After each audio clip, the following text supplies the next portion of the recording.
Hey everybody, welcome to another video here on the 67 Stang channel. So we're going to talk about a little interesting topic, or at least one I think is interesting. So this will not be a how-to video or a add parts to the car video or anything like that, but I want to be talking about something that I think anybody that is new to classic cars or the car industry, well, not industry, right? The car community, we'll call it that, might find of interest. So we'll jump in here and I'll let you know what we're talking about.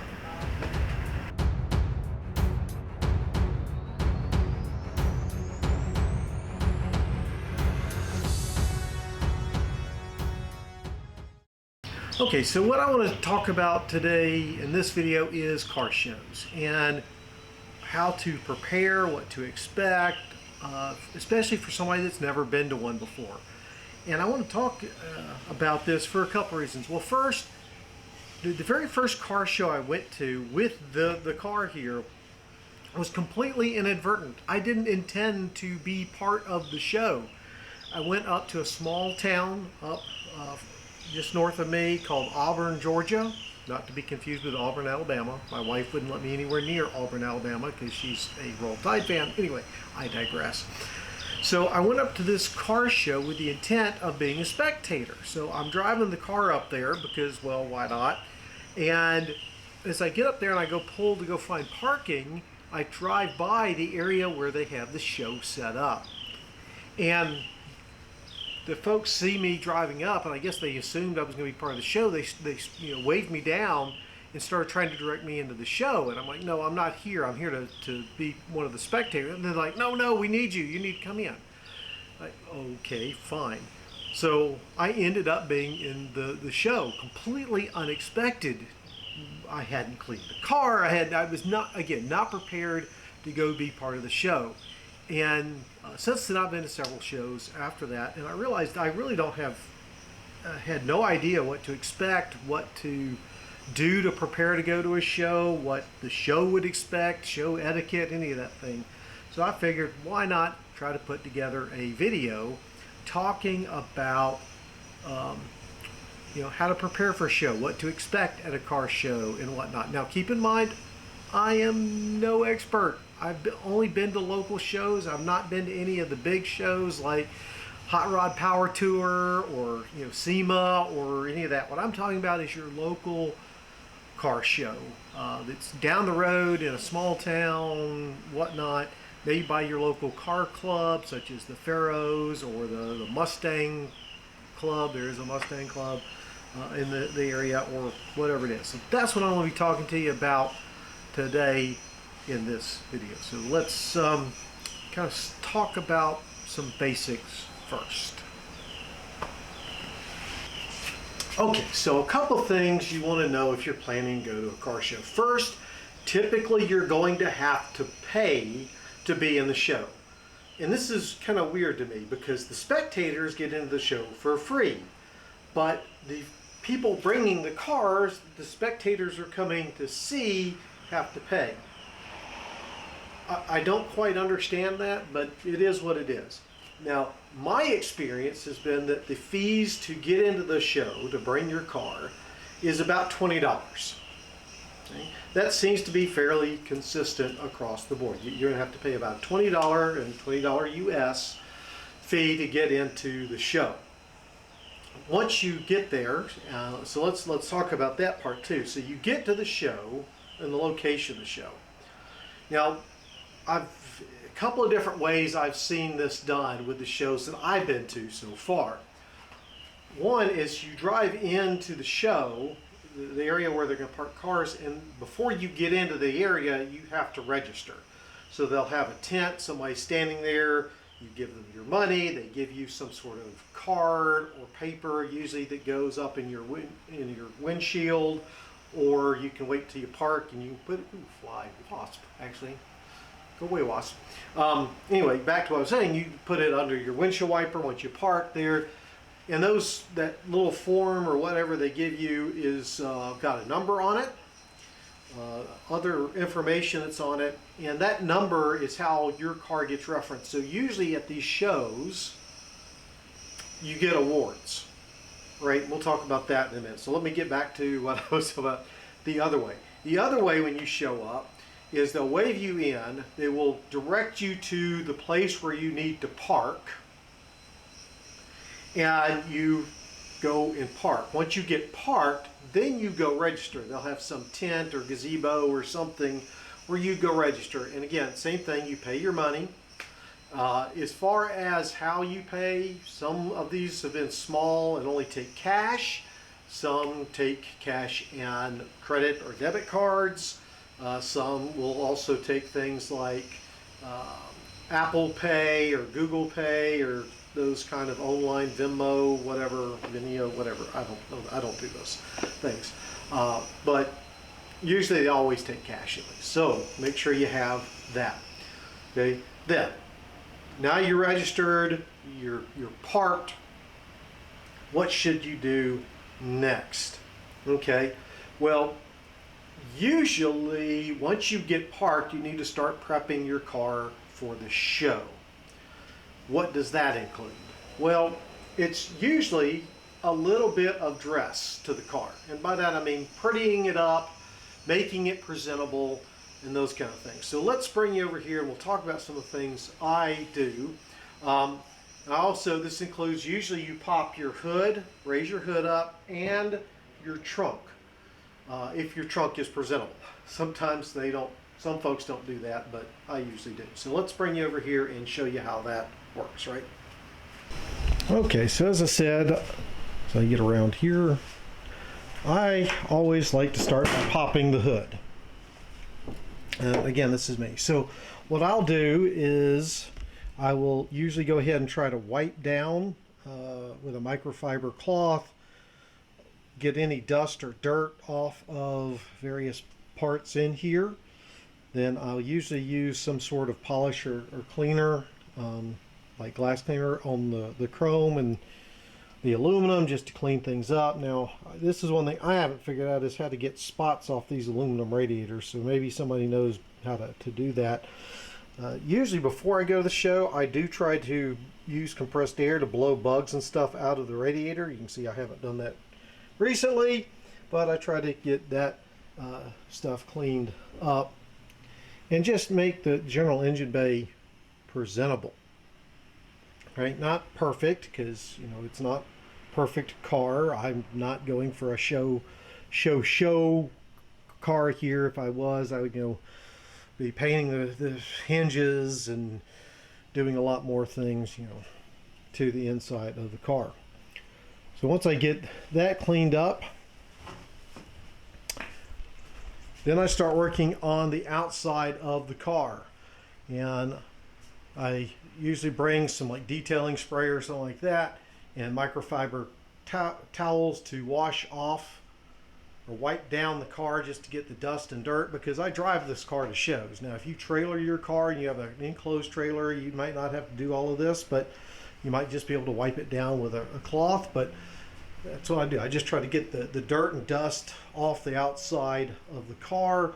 Once I get that wiped down, then I'll go and work on the glass. I clean the glass to get it presentable, get dirt and dust, and like where wipers, you leave that little arc on there from running and all that. So I'll clean all of that down, including the bumpers here, these good old chrome bumpers that you have on these old cars. Get that shined up, the gas cap, all of those kind of things. Make sure that you've got, clean out the little crevices there. But it shouldn't take you long. If you've cleaned the car, and this is, I guess, something I should have added, I try to clean the car, not a full-on wash per se, but a good cleanup and all that, a few days before. Oh, there goes my neighbor starting his car as 82 Oldsmobile, I think. Anyway, pretty nice car he's got up there. Anyway, back to this.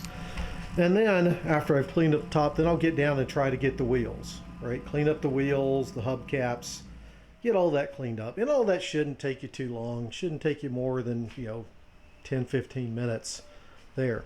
Then I'll get on the inside, wipe down the dash and the seats, of course, clean the inside glass if it's needed. Just again, spruce things up.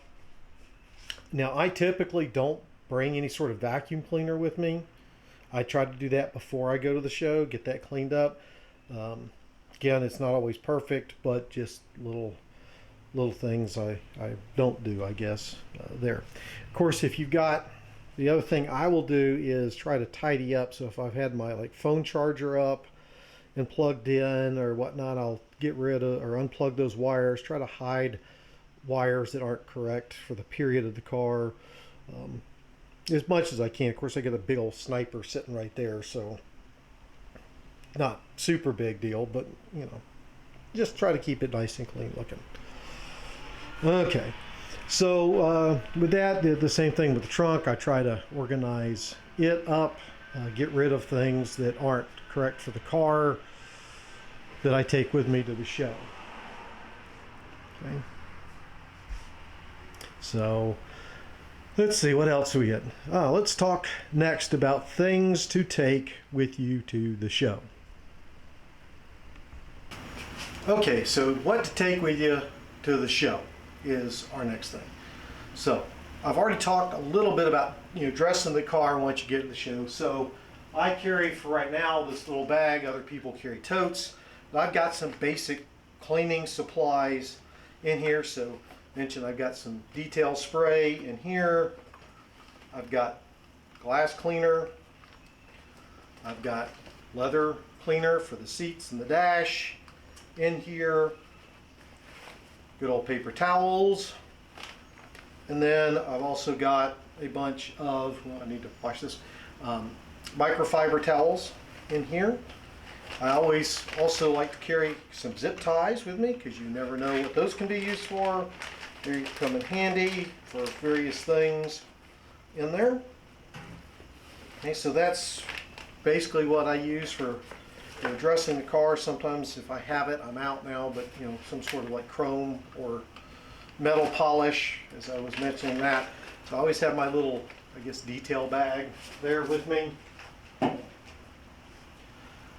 The other thing you always want to take with you is a chair, some sort of folding chair, because you're going to be out there. Now, the local car shows here typically run from about 10 in the morning to 2 to 3 in the afternoon. Some will go from noon to 5. It depends, but usually they're not the whole day. But you will want something to sit on while you're out there. The first car show that I stumbled into, I said I had none of this. I got out there and was stuck from 10 in the morning till 2 in the afternoon trying to figure out where to sit. A lot of times we just lean against the car. So,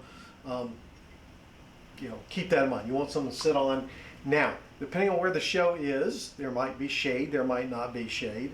But you kind of need to know, not only with a chair, but what can you bring? Are you going to have room to set up one of these awnings, canopy things to provide shade? Because in the summer, I know I'm down here in Georgia and it's 96 plus degrees with 100% humidity. Okay, it's not quite. It's 90-something% humidity, so it gets very hot very quickly.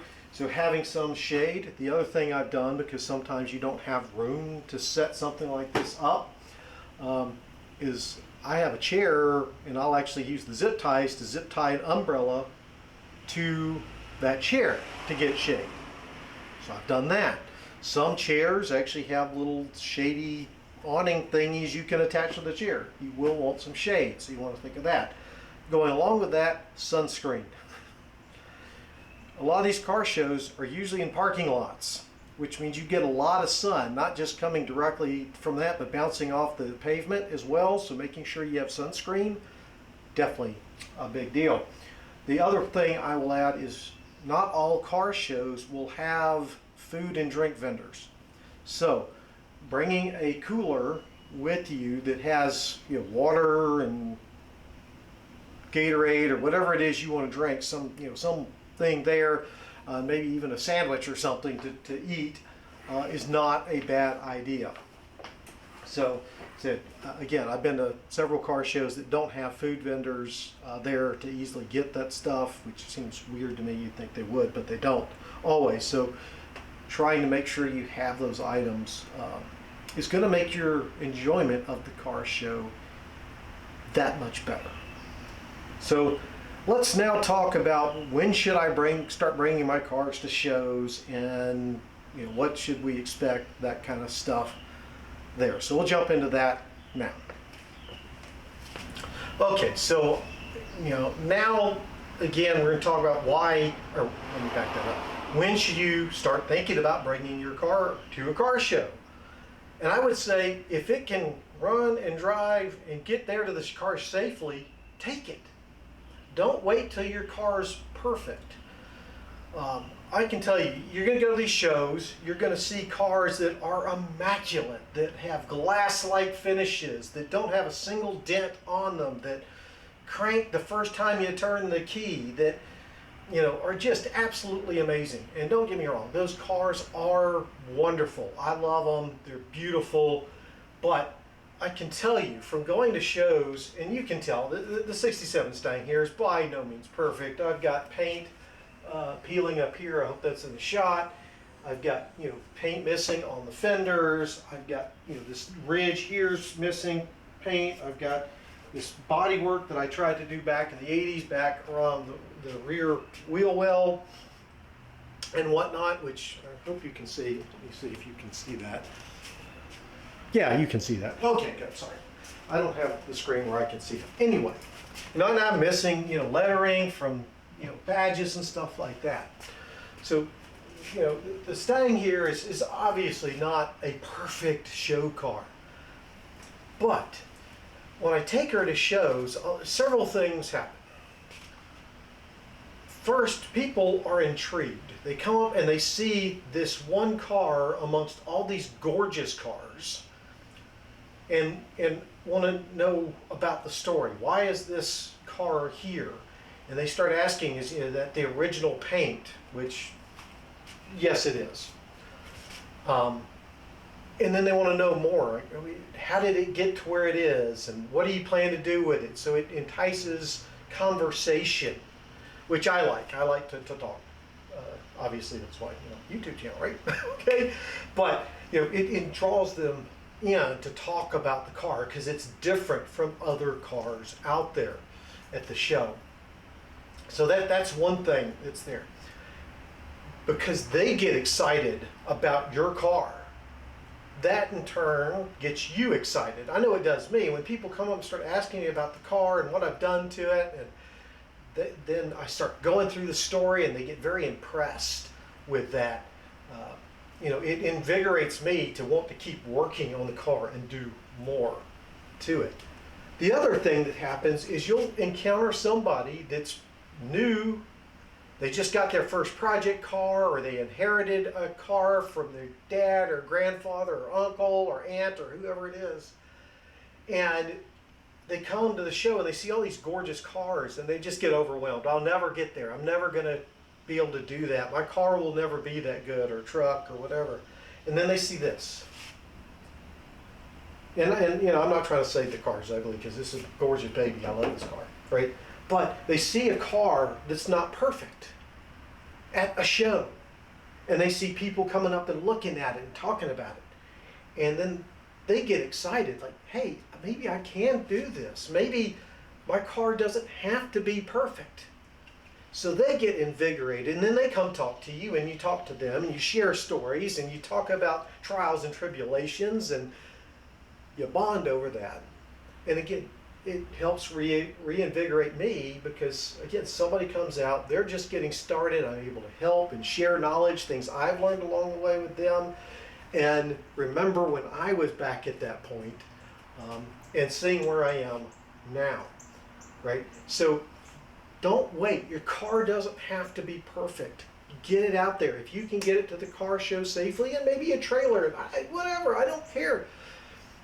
Do that. Get it out there. Don't be scared to show it. I love going to shows now with the car because of that, because people see it.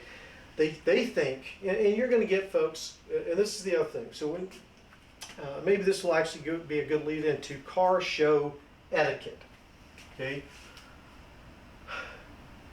While you're there, people are going to come talk to you about your car. Everybody is going to have an opinion about your car. Now, most people, 99% of them, are very supportive, they're encouraging, they have nice things to say about what you've done, but then they're going to offer their own opinions. And keep in mind, this is the one thing I've learned about old cars, classic vehicles. Everybody has their own idea of what the perfect one is. Okay? So they're going to come and make suggestions. I'll tell you, talking about the paint on this car, about half the people want me to keep it with the patina, right? With all the missing paint. Just clear it to protect the metal, and they all understand you got to do that, but don't try to repaint it. Don't try to work out all the little dents and dings and stuff. Leave it as is. About 50% feel that way.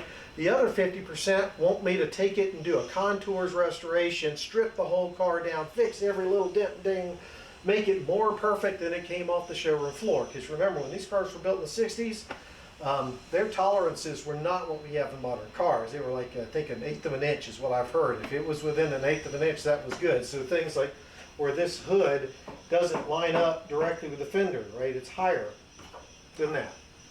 That was perfectly acceptable in 1967, not so much nowadays. Right? So you're going to encounter that, accept those opinions. As I said, most people offer them in good taste. They're not trying to be argumentative. They just have a passion to want to share that with you. So, accept it, tell them what you plan to do. They may not agree, do that. The one thing I have found, the only issue I've had at a car show is invariably somebody's going to want to come by and want to buy your car. It happens, people love these cars too. Most people, you tell them I'm not interested in selling, or maybe you are, right? Fine if you are, but I'm not wanting to sell this car. I don't care how much money you offer me.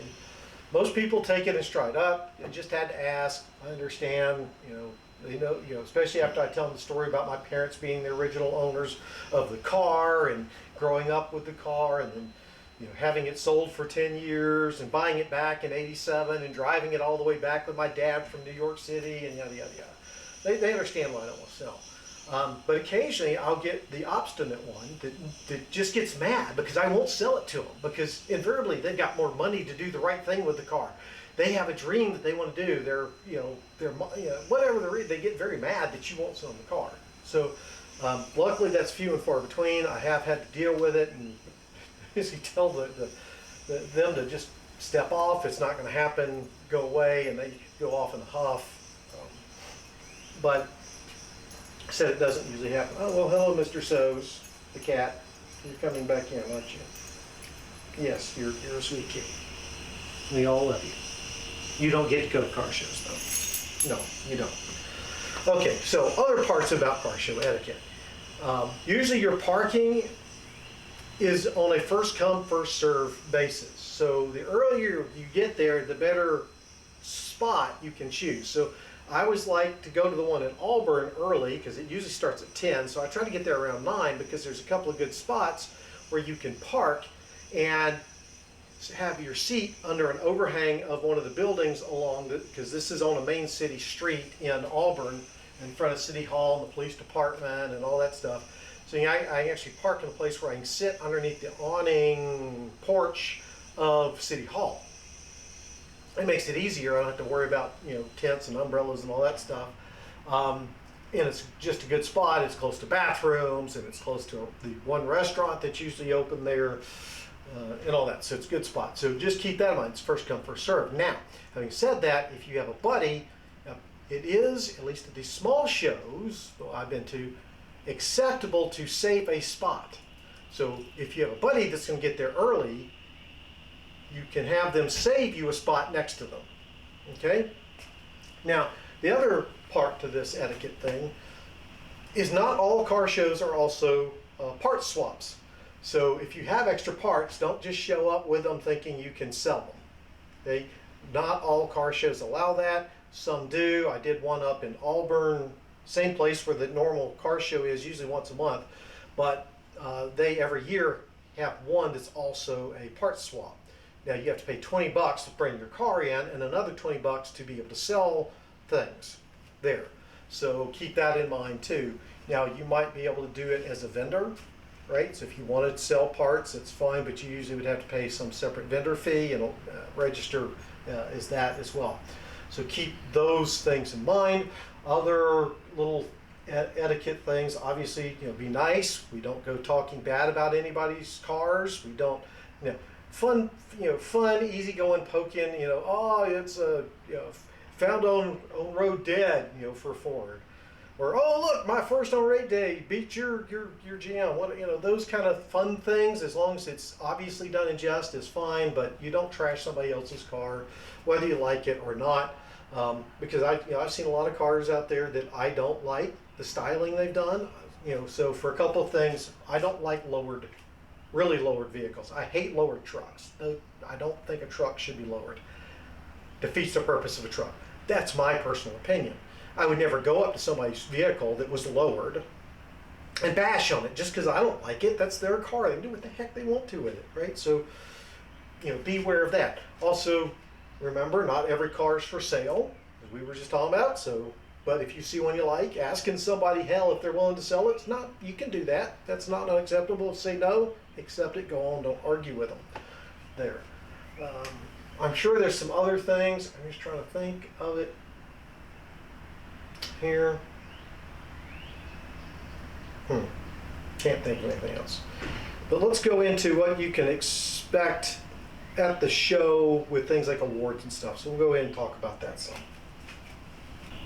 Okay, so most car shows you go to, they do awards ceremonies. Now the actual awards that they have will vary depending from show to show, but usually they'll do a People's Choice, which is where the attendees, both those that are there showing cars as well as the civilian population, military stuff, but those that aren't showing cars, that are just there to see them, get to vote on. And that's why you get that sticker or paper or card or whatever that goes up in the front, is it'll have a number, and that's how they vote on your car. Then they'll do usually best in choice for different categories. So they'll usually have like a old car or antique car, which would be anything from 1900s up to usually the 1930s to 40s. And then they'll do a classic car, which will be from that 1950s up through say 1980. And then they'll do like a modern car, so the 80s up to current, because not all these shows are limited to just classic cars. And that's something else I forgot to mention. Make sure you know what the requirements are for the show you're going to. Some are limited by make and model. So like if I go to a show sponsored by the Mustang Club of Northeast Georgia, that's a Mustang show. Only Mustangs are allowed. Sometimes they'll allow other things like Mercuries, like Mercury Capris. Sometimes they'll allow other similar cars like a Falcon or a Comet or something like that. But just make sure you're aware of the limitations of the show. Some also are limited by years. Anyway, back to what I was saying with the awards, right? So you're going to get best in class, and they'll usually do maybe a first, second, and third place in those. Then they may also include more specific, something more specific like a survivor class, which this one may fall into, an auto resto mod class, things of that nature, full customs. Anyway, again, it depends on the car show there. So just know that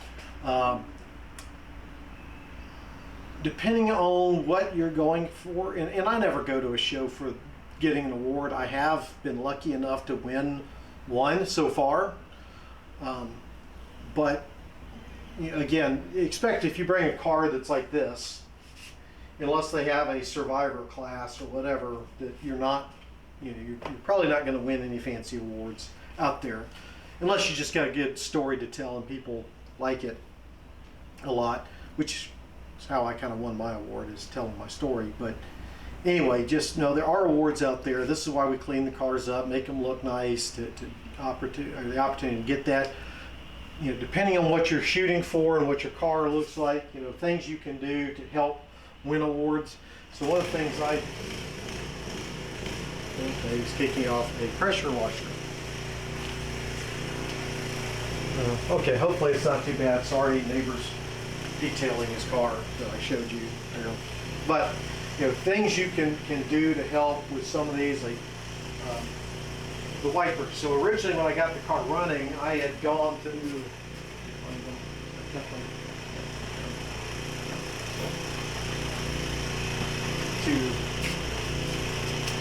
the local auto parts store and got these big ugly wiper blades, plastic and all that on there, just because that's what they had, and I wanted wiper blades if I was driving for, you know, safety reasons and whatnot, and that worked for a while. But that detracts from the overall look on the car. So what I did is replace them with these chrome or stainless looking ones, which are correct for the period of the car. Now let me bring you up so you can see those.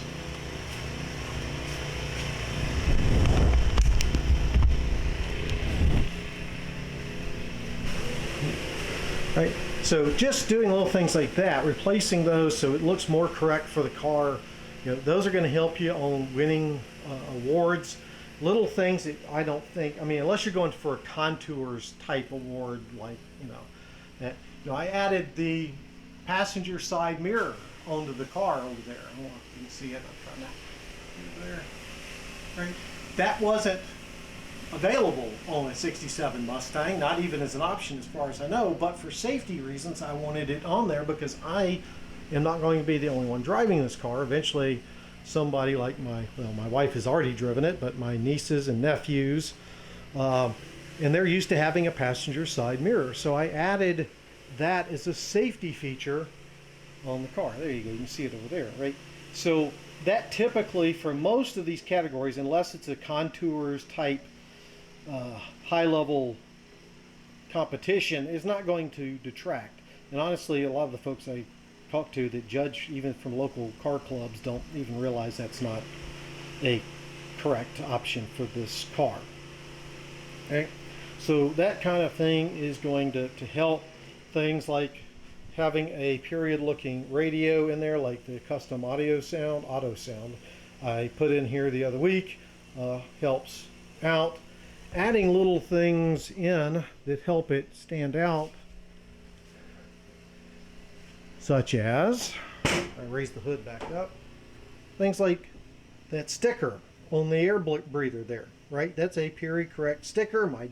That is a reproduction. The original one had long since gone away, but I got it. My dad remembers it being on the car when he first bought the vehicle. So adding little things like that, you know, having the fender well plate there is always a good thing. Those little things can add, those little details and touches can help you in winning awards. Now, you know, again, some of this, because obviously I've upgraded to the EFI and none of that stock, but you know, adding those little details really can help you out with some of those types of awards, depending on what you're trying to do with your car. I put that trunk sticker in there showing the jacking instructions, which I only put that in there for the sake of the, you know, car show stuff, but also because eventually this car goes to somebody else, my niece or nephew, or friends or whoever gets it when I'm no longer around. That was loud. You know, he's going to show them how to jack the car up for changing the tire or whatnot, where to jack it from and where not to. But you know, those little things help get the car ready for a show there. But you know, just kind of showing you some of the stuff, because it's been a while since we've really looked at the body on this car, I think. But you see this, let's see if I got my finger. So this spot down here in the door, this and this around the wheel well, that was all body work I tried to do back when I was a teenager there to stop rust. So didn't know what I was doing. But you know, again, just showing you. I don't see if you can see it, but you know, there's big rust spot right there. I've treated the rust, and there's some rust coming in around there. There's even more back here, right back there. So yeah, you know, there's still, well, there's some there. This side is not nearly as bad as the driver's side. Probably because the way it was parked in my dad's garage for so long, and this was the side that got the most exposure, the rear and this side. But anyway, I digress. And then we have where he left the paint cans up here on the hood and messed that all up. And then this wasn't as bad here as it is now, but there was a big crease running right there where it had been dented in that I worked on fixing. Getting that crease out of there. Just taking my hand at some body work here. I think I did a video on that. Anyway, so with that, guys. We're going to call it done. I hope this gives you some information about car shows, and if you're getting ready to go to your first one, maybe you feel better about doing it, or maybe you weren't even thinking about it, but this now gives you the courage to go out and go to one and participate. I can tell you that the car community is a great group of fellas and ladies as well. I haven't been to a car show yet where I didn't make new friends, where we didn't sit there and just talk about our common interest in old classic cars or new cars or cars in general. So go out there, go to one. Don't be scared. You'll have a good time, I promise. So that, folks, hope you've enjoyed it, and I look forward to seeing y'all in the next video.